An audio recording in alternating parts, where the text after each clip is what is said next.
Assalamualaikum warahmatullahi wabarakatuh. Selamat pagi anak-anak semuanya. Bagaimana kabarnya? Sehat ya?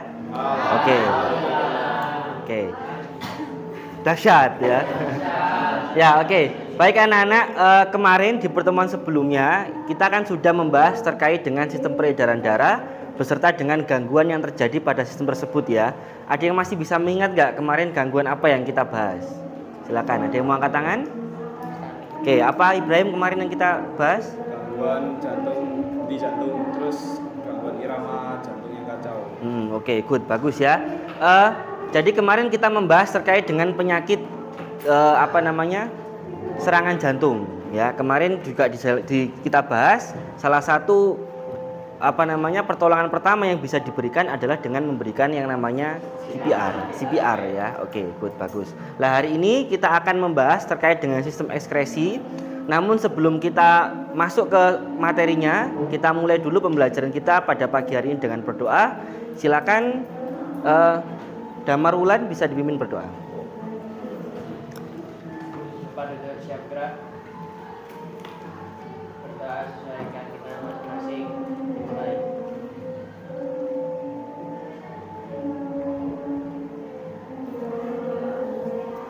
Berdoa dapat diakhiri. Terima kasih Wulan. Untuk mengetahui pengetahuan awal kalian terkait dengan sistem ekskresi, saya minta kalian mengerjakan terlebih dahulu asesmen diagnostik melalui link yang saya bagikan di depan. Silakan di scan.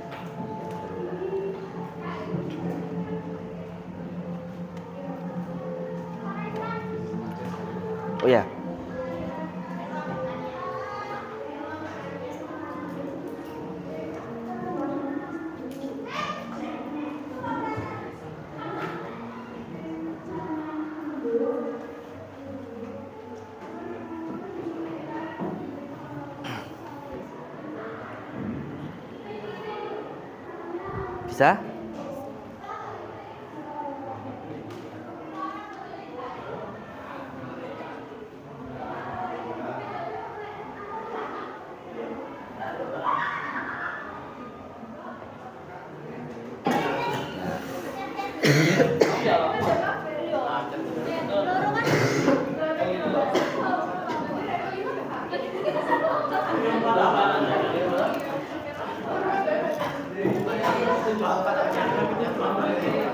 Hah? Yang berapa 4? Kelompok 4 kenapa? Perhatikan di sini ya. Kita sudah terbentuk 6 kelompok. Topik yang harus kalian bahas yang pertama untuk kelompok 1 dan 2 adalah struktur sistem urinaria. Kemudian kelompok 3 dan 4 pembentukan urin, dan kelompok 5 6 terkait dengan batu ginjal. Kelompok 1 2 mana? Kelompok 3 4. 5 6. Jauh. Baik ya. Nah, sekarang silakan kamu buka slide-nya. Di situ sudah ada pertanyaan pemandunya ya. Betul, sudah ada? Sudah. Nah, sekarang sebelum kalian mulai diskusi, saya akan jelaskan teknisnya terlebih dahulu. Pertama, silakan pilih ketua kelompoknya dulu. Ya. Sudah? Sudah ya?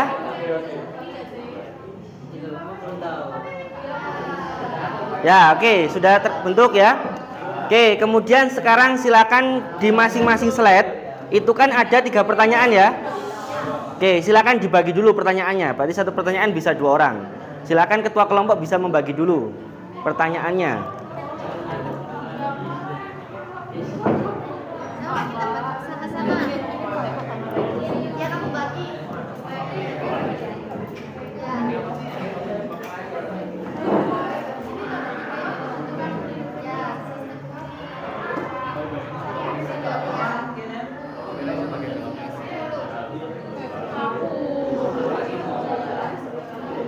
Sudah ya?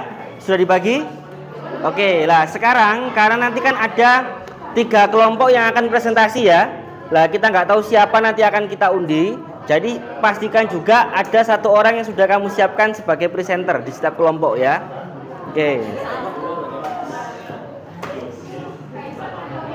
Sudah? Saya perhatikan petunjuknya terlebih dahulu. Perhatikan petunjuk diskusinya. Pertama, biar kita diskusinya bisa efektif, setelah kamu membagi pertanyaannya, silakan yang sudah dapat tugas bisa dicari dulu pertanyaan itu ya. Jawabannya dicari dulu. Kalian kasih waktu berapa menit terserah ketua kelompok, yang efektif berapa menit. Misalkan kasih waktu 5 menit atau 10 menit gitu ya. Nah, setelah itu baru ketua kelompok memimpin diskusi. Paham? Ya, biar nanti setiap orang bisa berpartisipasi dalam diskusi. Oke, jelas ya? Oke, sekarang silakan dipimpin ketua kelompok. Saya bagian dalam nefron. Tunjuk ya. Ya. Itu. Yohanes ya. Ya. Terus bagaimana alur pembentukan urin? Ya, Rere. Apa saja zat transport secara difusi dan osmosis? Iku Yulia. Oke. Terus yang terakhir Muti. Oke. Oke. Oke, ketua. Siap ketua. Hah, jangan ngono. Tidak kuat. Kuat grup ya. Gue enggak Alur pembentukan terus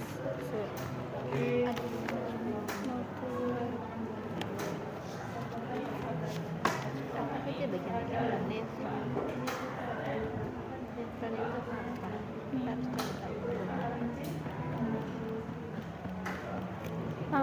langsung aja deh iki ya nek grup ya.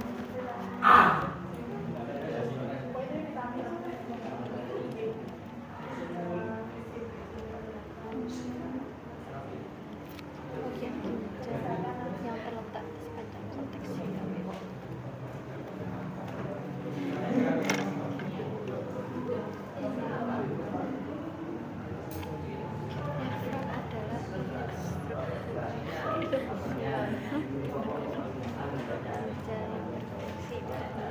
Iya nomormu sendiri. yang Y. Ikut-ikut tuh nama Y. Pancen jenengku Y. Apalah. Kita nemuin penyebab dari batu ginjal itu. Apa ya penyebabnya? Penyebabnya apa aja? Jadi pada intinya itu batu ginjal muncul karena limbah yang berada di dalam darah terus membentuk kristal dan menumpuk di bagian ginjal. Nah, faktor-faktor itu ada banyak. Salah satu kayak jarang minum air putih, terlalu banyak konsumsi makanan tinggi garam, terus ada oksalat, terlalu banyak protein hewani, ada riwayat penyakit dari keluarga, terus ada infeksi saluran kemih dan terlalu banyak mengkonsumsi suplemen dan obat tertentu. Jadi banyak ya faktornya. Oh, kalau cara buat ngatasinya itu gimana? Cara buat mengatasi gimana ya? Kak? Itu cukupi asupan cairan minum kayak hanya air putih sekitar 2-3 liter. Terus yang kedua itu konsumsi makanan sehat. Terus mengurangi makanan yang ada garamnya, kurangi protein hewani dan makanan buah dan sayuran. Tiga itu kayak batasi kalsium dan oksalat. Ya, seperti bayam dan kacang-kacangan. Terus jaga berat badan kayak kita itu olahraga. Kayak lari, Iya. berapa kali gitu ya? Ya, hindari suplemen yang berlebihan biar nggak jadi dosis tinggi. Oh, Ya, Tadi kan Aja, ada Kakak. oksalat ya. Oksalat itu apa sih, Rek? Aku gak pati paham. oksalat itu kayak buah-buahan. Kayak apa ya? Oh ini Buah-buahan loh, campur sayur oksalat kayaknya. merupakan zat anti nutrisi yang terdapat dalam berbagai jenis makanan dengan produk nabati, terutama sayuran berdaun hijau. Jadi sumber utama oksalat dalam makanan. Walah. Gitu. Terus kalau buat merokok itu kenapa kok bisa meningkatkan resiko batu ginjal? Merokok itu faktor resikonya itu karena kan tembakau itu menghasilkan zat kimia yang meningkatkan stres oksidatif dan vasopresin yang menyebabkan penurunan produksi urin dan berkontribusi terhadap pembentukan batu. Merokok itu kalau dapat meningkatkan resiko seseorang terhadap batu ginjal karena beberapa hal, yaitu penurunan aliran urin satunya, kerusakan glomeruli, peningkatan kristal, endapan unsur berat, Nah, udah itu aja. Oh. Ada di ngendap gitu ya. Ginjal, saring, nanti salurannya dari vena menuju jantung. Jantung pompa ke seluruh tubuh lagi. Itu ya. Sudah sampai mana diskusinya? Sampai Di yang nomor dua. Nomor 2. Oke. Kalian bahas apa? Dapat topik apa? Dengan topik sistem urinaria. Ya. Oke, berarti dalam sistem urinaria ada apa? Ada organ apa saja di situ? Ginjal, Oke, ada ginjal, ada ureter, ureter, kandung kemih, ada vena. Vena apa namanya kalau di vena ginjal? renalis. Renalis. Jadi renal itu bahasa Latin dari ginjal ya. Kalau kemarin yang paru-paru kan pulmonari itu ke paru-paru, ini namanya vena pulmonari. Kalau ini vena renalis sama ada pembubaran cuma satu Arteri renalis. arteri renalis. Ada apa lagi? Ada kandung kemih, Kandung kemih, terus uretra. uretra. Oke. Laki-laki perempuan beda nggak sistem Beda. urinarianya? Apa bedanya? sama. Sama atau beda? Kapasitasnya itu lebih kecil, otomatis kan Bapak terus ya. produksinya tetap sama, cuman kapasitasnya sing berubah Iki mengecil berarti ngono. kota apa alasannya? Kocak. Kebelet. Gua belum Kebelet. dilihat ininya. Enggak boleh. Gua belum dilihat ininya. ASMR. Hormon kehamilan seperti progesteron dan hormon korionik juga dapat meningkatkan produksi janin dan mempengaruhi sayang menyebabkan ibu hamil sering merasa ingin Gimana sih? Kebelet. Alah. Fungsi arteri dalam sistem urinaria adalah membawa darah Tapi hormon yang mempengaruhi sih, hormon. Iya, hormonnya ya untuk disaring. Nah, arteri ginjal. Kan ono 3 iki alasane. Karena tuh masuk darah ke ginjal kanan, tekanan pada kandung kemih, peningkatan aliran darah iki mah. Perubahan hormonnya, fungsinya itu ya. Apa itu? Gua nomor 1 ini. Ya, lu dulu deh. Kebelet. ini belum dibacain nih. Kebelet. Ayo lagi baca sendiri aja kata gua. Baca sendiri aja. Kebelet. Kak, skincare-nya apa kakaknya? Kakaknya mantep banget skincare-nya apa? Ini baca sendiri aja. Apa pertanyaannya bacain? Ureter. Ini ureter. Ureter ya. Kalau yang membawa keluar tubuh Uretra. Uretra. uretra. Oke. Ginjal itu ada berapa lapis tahu? Dua lapis. 2 lapis, satu Dua apa? lapis. Anu, apa tadi? Apa mangre? Korteks Cortex, sama epidermis, bukan Cortex epidermis. Apa ya? medula. Oh iya, Betul nggak? medula. Cortex dan medula, betul ya? Iya, Coba medula. cek lagi nanti ya. Oke. Kandung kemih itu bisa membesar nggak ukurannya? Kandung kemih bisa. Enggak kayaknya. Kayaknya enggak. Kalau dia bisa, kamu nggak akan kebelet pipis Iya. ya? Iya, Bisa mengecil bisa. ketika kapan? Hamil. Hamil. Nah, ketika hamil. Kok iso? Kenapa? Soalnya kepencet. Tertekan. Soalnya janinnya Kepencet. besar. Rahim itu kan elastis ya. Dia Iya. bisa membesar seiring ukuran Bayi. Ya, ketika dia ini membesar, maka dia akan mempersempit ruang di rongga perut ya. Sehingga dia akan mendorong Kandung kandung kemih. kemih, sehingga kapasitasnya menjadi lebih kecil. Kecil. Makanya orang kalau hamil itu sering dia Kebelet kebelet pipis pipis. gitu. Di karnivora gitu ya. Iya. Makanya daging saja. Apakah daging itu buruk? Tidak. Malah itu sumber protein. Iya. Tapi setiap makanan itu ada batasannya. Jangankan daging, air putih aja kalau kebanyakan juga buruk juga efeknya ya. Kamu bisa kehilangan banyak protein karena kamu terlalu sering pipis ya. Jadi setiap makanan itu ada konsumsi minimal dan konsumsi maksimalnya.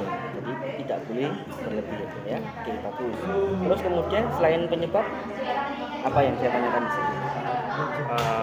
Pencegahan. Pencegahannya apa? Cara mencegahnya bagaimana? Biar kita tidak sampai batu ginjal. Ada yang pertama itu cukup minum air putih buat mengencerkan urin. Oke. Terus kemudian kalau sudah batu ginjal penanganannya gimana? Kalau sudah batu ginjal, Menemukannya belum? belum Pak. Belum ya. Oke. Gimana? Ya, misalkan sudah terbentuk batu di dalam salurannya, apakah harus dibelah ginjalnya, dikeluarkan, atau ada metode lain buat mengatasi itu? Kalau di sini bilangnya dokter itu meresepkan obat untuk menghancurkan batu ginjal. Nah, oke. Obatnya allopurinol bersama penghambat alfa, membantu mempercepat pengeluaran batu ginjal yang berukuran 5 sampai 10 mm melalui saluran kemih. Nanti siapa yang presentasi di kelompok ini? Ditentukan? Belum. Ductus collectivus. Kolektivus ya. Ya, collectivus. Terus pembentukan urin ada berapa tahap? Ada tiga, apa? Yang pertama itu ada penyaringan atau filterisasi. Hasilnya apa dari filtrasi itu? Kamu enggak? Urin primer ya. Ya. Betul, oke. Kemudian yang kedua? Penyerapan kembali atau reabsorpsi. Terus? Terus yang terakhir tadi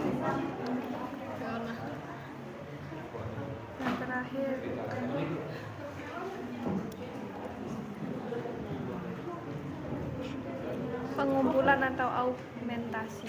Oke. Penambahan zat yang tidak dibutuhkan. Ya. Bagus. Nanti yang presentasi siapa di kelompok ini? Loh, ini nunjuk ini. Siapa? Dan cairan yang masuk ke dalam tubuh nanti di dalam ginjal itu akan diubah menjadi urin. Lalu organ yang kedua yaitu ada ureter.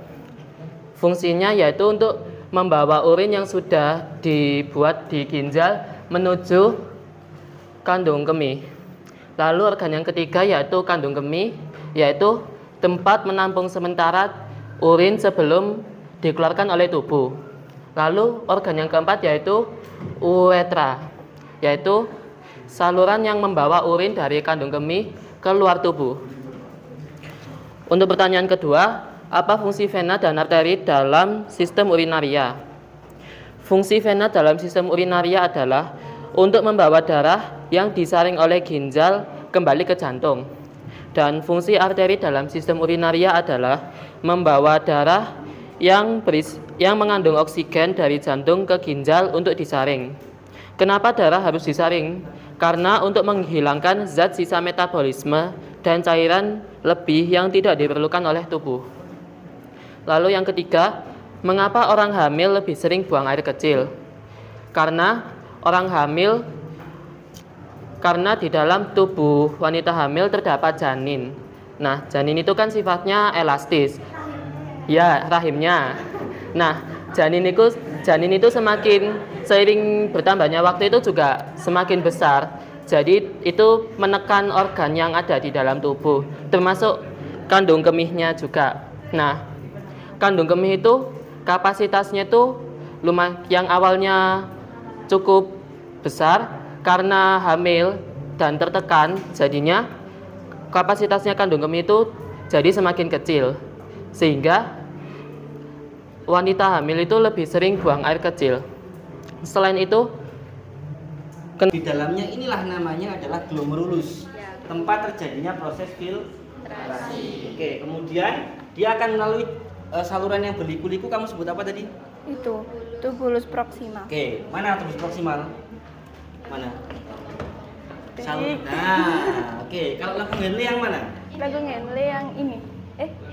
Ini kan? Ini. Iya, lengkung Henle. Habis lengkung Henle ke tubulus distal, baru kemudian terakhir ke saluran pengumpul. Ketika di saluran pengumpul sudah jadi urin enggak? Sudah jadi urin belum? Belum. Sudah apa? Belum atau sudah? Sudah. Berarti habis dari ductus collectivus, urin akan dibawa kemana? Nah, lewat ureter. Gitu ya. Jadi nanti semua ductus collectivus akan bermuara di ureter, kemudian dibawa ke kandung. Oke, bagus. Terima kasih. Tepuk tangan buat kelompok berapa ini? Ada pertanyaan? Oke, silakan Mbak Ini.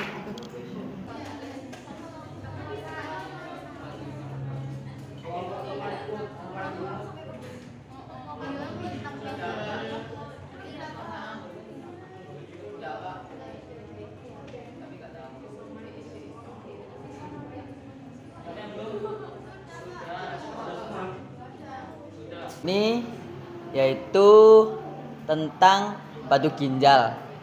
Karena batu ginjal itu tidak disebabkan batu ginjal itu disebabkan oleh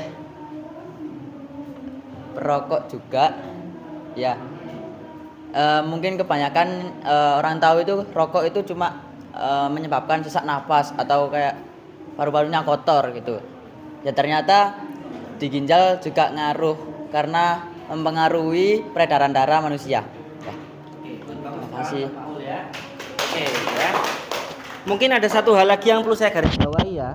Selama ini kan sering ada kampanye-kampanye yang mengajak orang untuk banyak makan daging ya. Di TikTok banyak kan. Ada yang sampai jadi karnivora makannya daging tok, ada nggak? Suami istri itu yang dia setiap hari makan daging. Daging itu atau daging manusia. Sumanto waktu makan manusia kamu sudah lahir? Belum kan? Ya itu zaman saya kecil itu Sumanto. Jadi dulu kalau keluar siang-siang itu mesti takut kayak gitu. Hati-hati nanti ada Sumanto. Oke. Daging itu bagus sebagai sumber protein, tapi ingat anak-anak, makanan apapun itu ada batas maksimalnya. Ya, tetap tidak boleh berlebihan. Garam contoh, bagus atau buruk? Oke. Garam yang kamu konsumsi itu ada yodiumnya, itu bagus ya. Zaman saya kecil banyak anak kena gondongan, tahu nggak? Gara-gara apa? Kekurangan yodium. Sekarang yodium ada dalam garam, makanya sekarang jarang sekali ada anak kecil yang gondongan. Tapi garam itu juga tetap harus dibatasi. Nasi bagus atau buruk? Nah, bagus, wong dia ini sebagai sumber energi, tapi tetap ada batasannya. Oke, dan seterusnya ya. Semua makanan intinya kita butuhkan, tapi tetap makanan sebaik apapun, bahkan vitamin pun itu juga tidak boleh berlebihan. Oke, begitu anak-anak pembelajaran kita hari ini. Pertemuan berikutnya kita akan bahas terkait dengan sistem pernapasan ya. Oke, untuk pertemuan hari ini saya cukupkan. Terima kasih. Assalamualaikum warahmatullahi wabarakatuh.